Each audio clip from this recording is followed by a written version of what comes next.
Hello, Taurus. How's it going, guys? We've decided to put together a little training video for you because we are often getting a lot of questions about stats. I know in the old days, in the old group we talked a lot about this. We had some training videos on it. And then when we transformed the group to the Informed Chiropractor group, it got lost. And so we're going to redo it again. We're going to do it old school. It gives you a different way to learn versus being on the computer. And as we go into the fall, these are really important. And I'm just finding more and more people don't know how to do this or haven't done it in a long time. And it's really important to keep your numbers foremost in your brain as a way to make decisions. It doesn't have to be an obsession.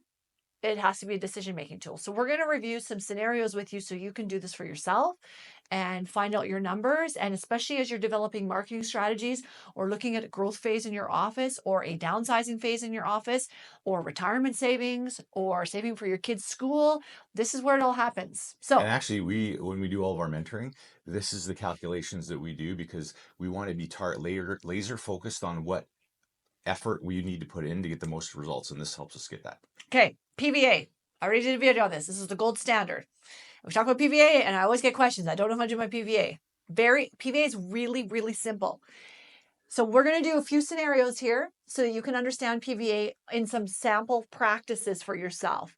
You will do this over a period of 6 months. That means you'll add up all the months together and you'll add up all the volume together, and then you'll divide it And all the new patients together. and come with and all the new patients and come with a hard number. It's not a range, it's a hard number. PVA is a gold standard, as I talked about, because it's like a bell curve. So it cuts out the high, it cuts out the low, and kind of gives you the bell idea so you sort of know what's going on. So, and as you see, if you did it week by week, it would be bouncing all over the place because sometimes you might have low new patients on a week or high new patients on a week. And the reason we want to do 6 months is it kind of averages out the whole time period. So that's why it's called an average. Mm-hmm. Okay. In scenario number 1, and just keep scenario number 1 in the back of your head because through all of the work we're going to do, we're going to refer back to scenario number 1. It's a very average chiropractic office. The majority of chiropractors see under 100 a week. And so this is not an obscene thing to look at, is to look at that volume. There are a few of us, I think it's like less than 5% of us that see like over 275, over 300. So we're going to talk about that, but like in the profession as a whole, that's unusual. And plus 100 is easier to do calculations. And we realize none of you are like dead at 100, but you get the idea. Okay. So scenario 1, 100 a week, sees 3 new patients a week. That's a 33 PVA. Now we're doing this on a week by week basis. You would have done this over 6 months. Yep. That's scenario 1. Scenario 2, same practice, 100 a week. Now they see 4 new patients a week. Their PVA now drops to 25. Scenario 3, same practice, 100 a week. Now starts to see 5 new patients. Their PVA drops to 20. So it drops 13. Now, some people freak out when they see that drop, not realizing that in a low new patient office, this keeps people at a high PVA, 33, higher PVA, but keeps your volume pretty much 100 a week. Unless you're going to start to see new patients, you're not going to grow your practice that much. So now we're going to take that same office and we're going to do something exciting. We're going to do a screening. We're going to push out some Facebook ads. We're going to do something super successful. I don't know what that is. And it's going to attract 10 new people in your week. Or multiple things all at the same time. So that same 100 a week office now sees 10 new patients in that week. Their PVA has now dropped to 10. Interestingly enough, very rarely are we going to see a consistent 10 new patient office, 100 a week office, unless they're not in this model, because then they're just churning and burning patients out in 2 or 3 visits. This is probably what happens for a lot of you if you've worked with us and your practice grew quite a bit. We pushed you to see way more new patients because you have a low new patient office, a high PVA, but that doesn't grow an office if you're trying to grow past 100. Well, it's so funny because this whole scenario, people really are attached to the PVA because the chiropractors would be like, I have a high PVA, even though they're kind of stuck at a certain volume.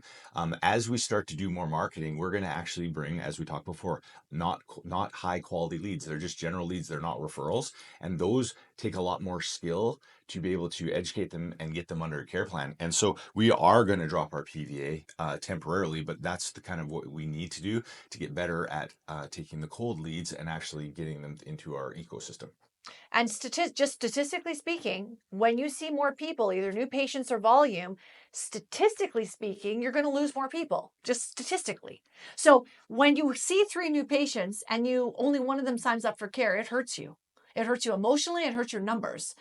When you see 10 new people and the same percentage doesn't shine up, which is like 2 out of the 10, it doesn't hurt as much because 8 did. So there's lots of story behind the numbers that we don't need to become people. Often when we do their one-on-one coaching, the first thing they say is that in the past they had a coach that was obsessive about numbers. That's what they heard or what landed on them. I don't know what actually happened, but what landed on people was they had somebody obsessed with numbers. So then they became obsessed with numbers. They began chasing numbers, and then they stopped it because it was all about the numbers. Now they never look at numbers. So that's a trauma response.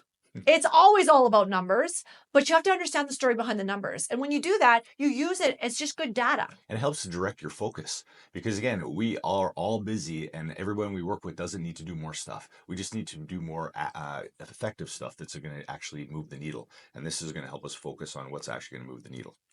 Now we're going to take the big boys on board. Now we're going to take we're up now 275. You could do it over 300. We just kind of picked just under that. 275 a week. That same 275 a week. Now we're seeing way more people than scenario 1, but we're going to see the exact same new patients. Only 3. That's a 91 PVA. Now, at this level, 275, 3, 310, 320, kind of where like we are now, we don't really need a lot of new patients anymore because the machine of the regular visits and the years of practice are running for us behind. So we don't need 10 new patients anymore. But in the old days, we sure did.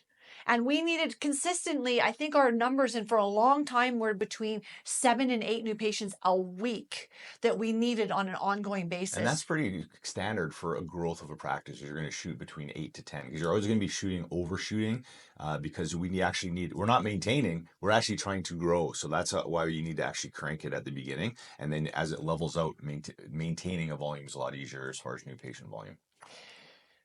So again, back to the 91, you could see 100 a week back to this scenario and 1.5 new patients a week, and your PVA is also going to be 91.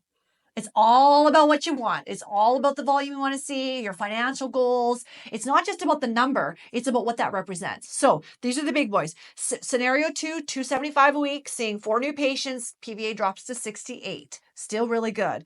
Scenario 3, 275. Now we see 5 new patients, drops to 55. Now, that big boy decides to do a bunch of screenings, decides, you know what, I need some associates coming on. I need to really pump up my new patients. That big boy, 275, now sees 20 new patients a week. And we have, say, an associate in there or a couple associates in there. That PVA drops to 13.5. Now, if you're not careful in this period, you're going to see this often in a lot of the multi-doctor associate-driven practices where they are seeing that volume of new patients, but they have a very low PVA and an overall high volume. That's a whole different beast, and we'll do an associate story at a later time. Most of you don't have that, but just be aware that that is a very low PVA. In fact, it's lower than any of these 100 a week scenarios we just talked about. And also just quick, if you are having the associates, then that's why we need to do off the PVA for each individual chiropractor, because then we need to pinpoint where actually the leak in the bucket is. If there's 3 or 4 chiropractors involved in this scenario, we have no idea still where the leak is. So that's why we'd always ask for individual stats. So that's your PVA. Pretty simple to straightforward to figure out. It's one number. Number 2, your overhead. People are always confused about this, so I'm going to clarify the difference between your overhead and your business overhead. When we ask people to figure out their overhead number, it is absolutely everything you pull out of your bank account, your business bank account every month. Yes, your car. Yes, your kids' tuition if you pull that out. Yes, your salary or your corporate draw, whatever it is you're pulling out. All of that means the business is funding that. And student loans too. You got to remember that too. Student loans. Everything that comes out of the account. Everything.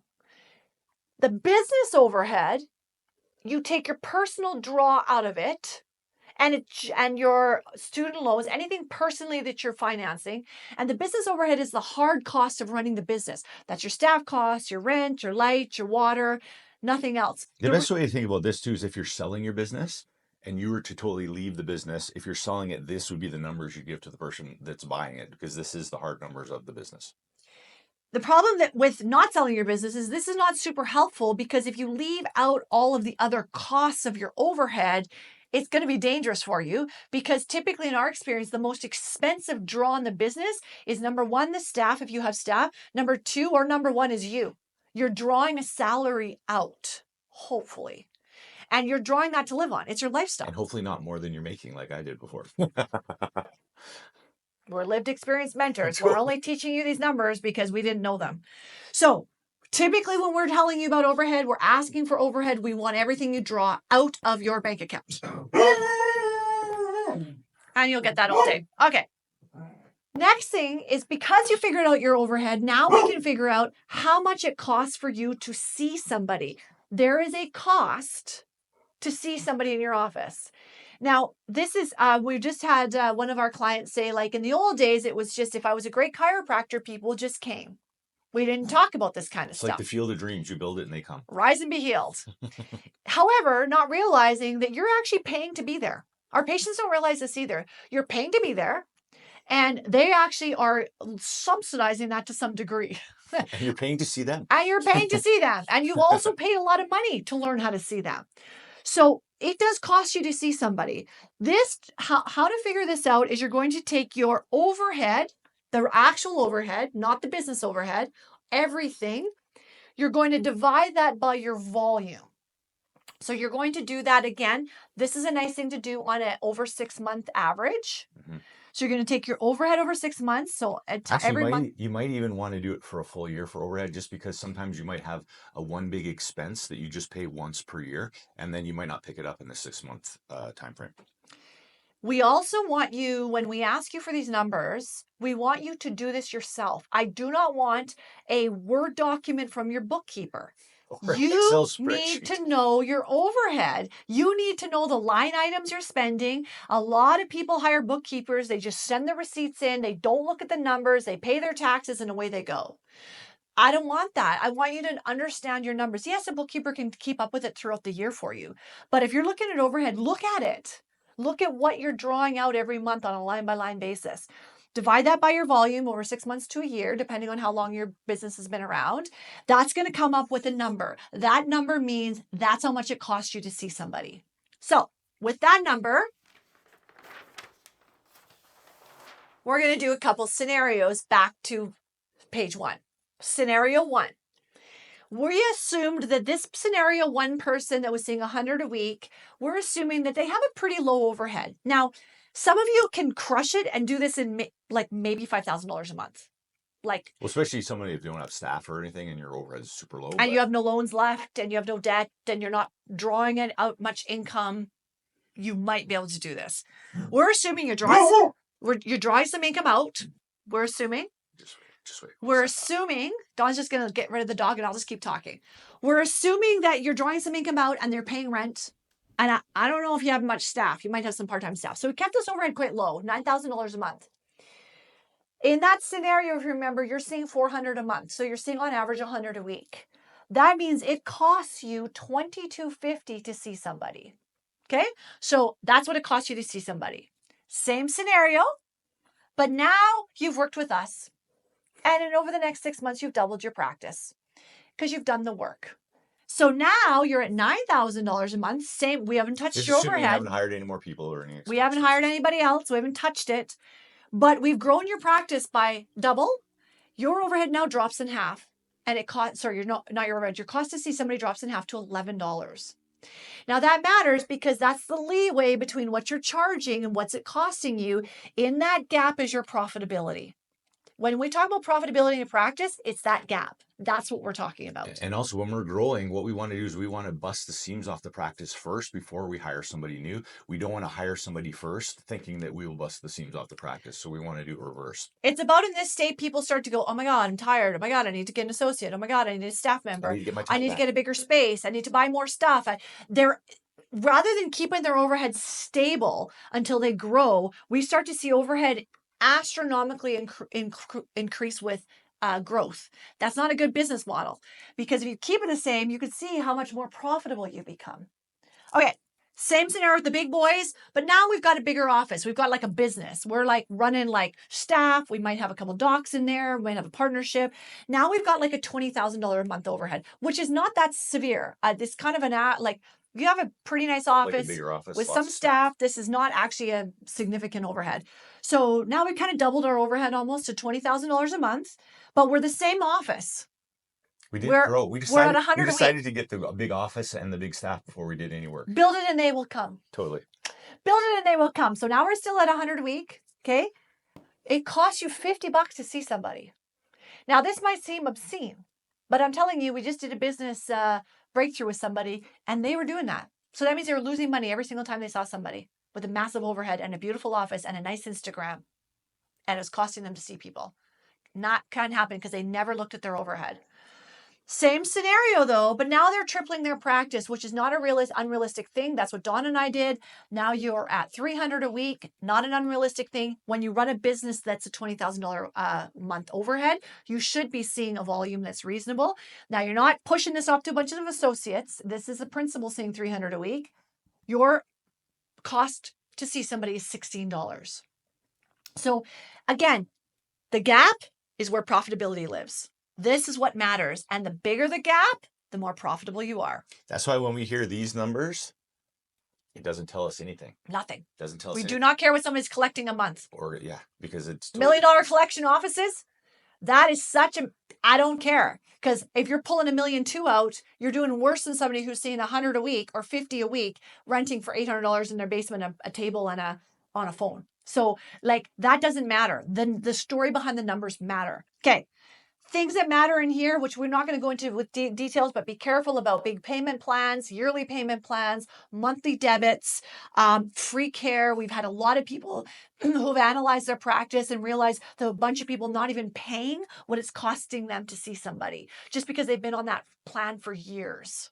It cleans up all of that. And I was going to say some people like in Quebec and stuff and in Saskatoon or Saskatchewan who complain because they can't do payment plans.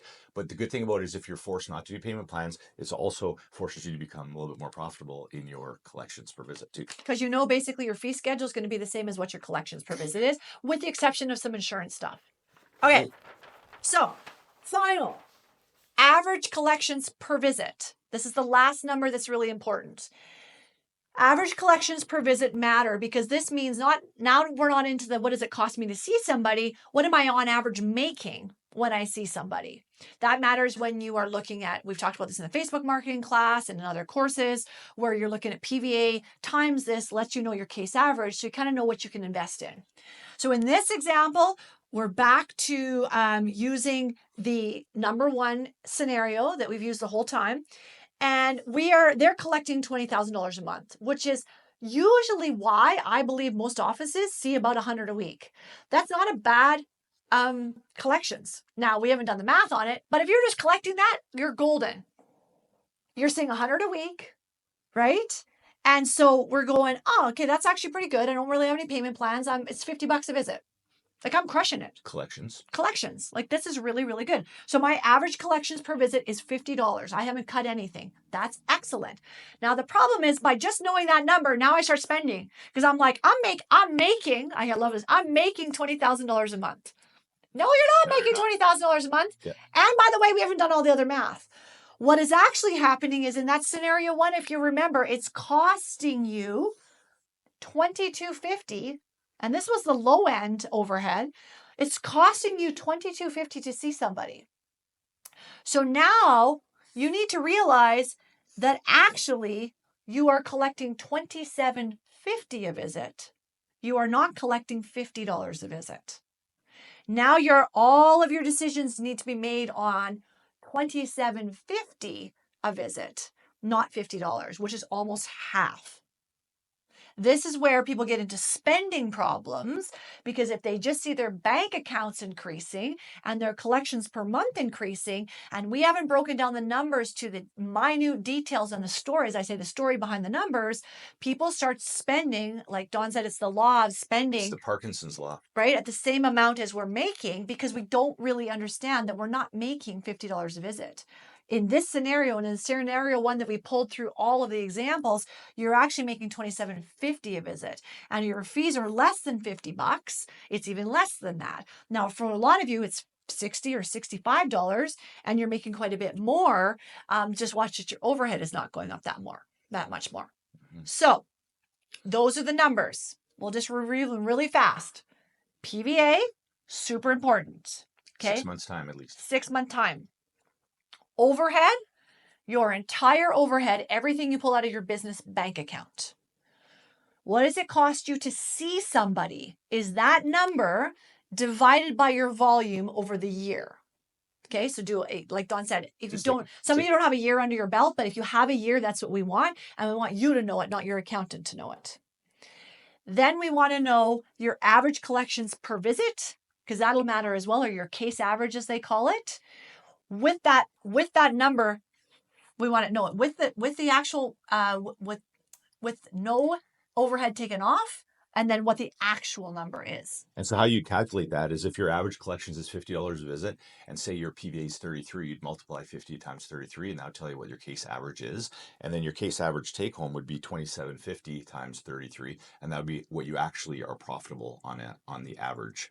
We don't like to say case, but the average person that comes in under care. So a case average, so this is collections per visit.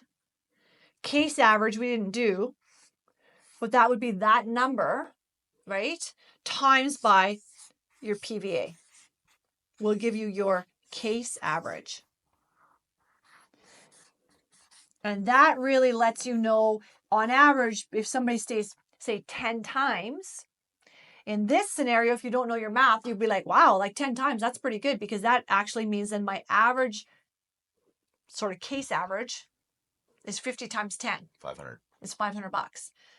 But it's not. It's actually 10 times $27.50, which is $275. And so for those of you who are deciding your marketing expenses, when you do a screening or Facebook ads or anything like that, then that's where you can take your ad spend or the cost of your screening, determine how many people came in under care times your average case average to see if it was a profitable event for marketing. See if it was a return on investment. Mm-hmm.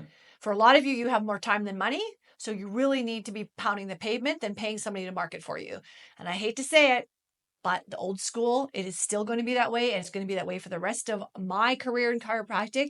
We're running a people business, and none of you, as far as I know, are influencers able to buy a $20 million mansion in New York. I'm watching a show on influencers. It's like less than 1% of Instagram people. So most of you are going to have to pound the pavement. And pound the pavement in marketing. So that's how you would determine your return on investment. Or I need to hire staff. I need to hire associates. This is where you determine that, whether or How not does it affect this? it's affordable to you.